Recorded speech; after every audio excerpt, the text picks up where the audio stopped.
Yo, what's up, YouTube? Welcome to the Coffee Pod. My name is Shisha Zed. Drink the coffee, it'll make you feel better. The man who my ex-wife cheated on me with is dead. No more wasting time. Let's get it. Today I found out that the guy that my ex was having a secret relationship behind my back, the one that ultimately broke up our family and everything, he died. He died of cancer.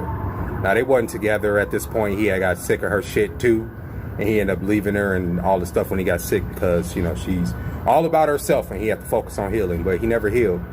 He died.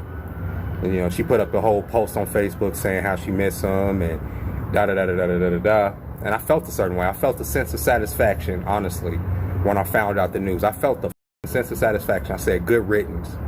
I said, that's what you get. That's what you get for sneaking off and meeting with my wife in the middle of the goddamn night while I'm here with our kids and she's acting like she's at work meetings and shit at 3 o'clock in the morning.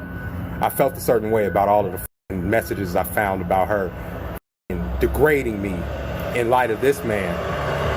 I felt the way. I did. I felt a sense of satisfaction. I felt a sense of satisfaction because I remember him sending a bed of roses to our house. But then when I look back on it, I remember knowing that he had no idea that I was even there. That she was probably telling him all kinds of bullshit, and he had no idea that that relationship was even going on that way. That me and her were still even having a relationship. So he was probably a victim too. It was probably one of the reasons he stopped dealing with her.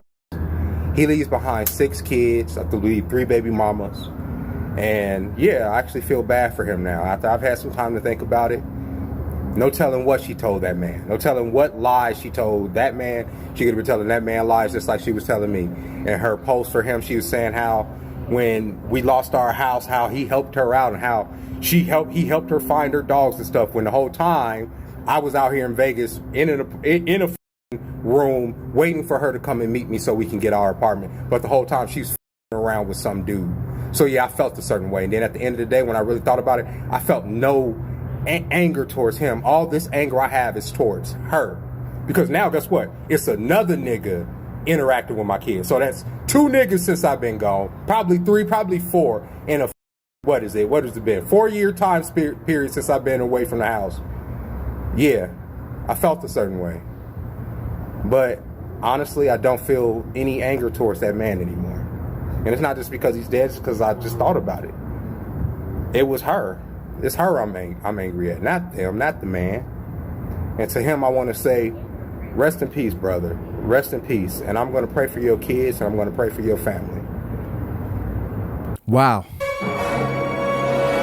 You know, it takes a lot of maturity to change your perspective and let go of anger. Even if you may feel that you're justified by holding on to that anger, my man here showed a lot of maturity in this situation. And the thing about this particular situation is that a lot of people ask a guy like this and say, hey, why are you so angry? Forgive your ex-wife too. Well, it's just not that easy, right? People need time. People need time. But from his thought process and the way that he thinks, I can tell that he's going to end up in a better place, right? He's able to self-reflect and think, hey, how can I move forward and be in a better position mentally for myself so I don't have all this pinned up anger? Because based on the story that he told, everything is still pretty new, still pretty fresh. And the thought of having children and your wife cheating behind your back, leaving you to be with another man, and then that man dying and now being with another man, all this different men around your kids, while he's probably still paying child support, would drive any man crazy, right? This is Bad Coffee. This coffee smells like shit.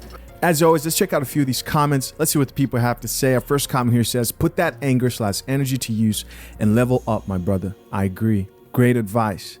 Start a business, get in shape, anything. Let it be the force that drives you to be better than before. Perfect advice. And to anybody else who may be going through this, elevation, self-improvement, that's the way you combat this type of a situation, right? Storing that anger inside of you, though it may take longer for others depending on the situation. This situation is difficult, but still the solution is still the same. You have to use that energy, that anger, to improve yourself, and you'll be glad that you did that. This next comment reads, you have to forgive her too. You can't get into heaven in unforgiveness. I understand where this person is coming from, but again, it's easy to hear stories like this and think, forgive her too, man. Just get over it. That's a real shitty place to be at. I'm not trying to say he should hold on to that anger, because I agree that forgiveness for everybody is the best way for yourself, for you to move forward. And while I am a believer in the good Lord, your motivation, even if you do believe in God, can't be motivated by, you got to get to heaven and God doesn't like this or that.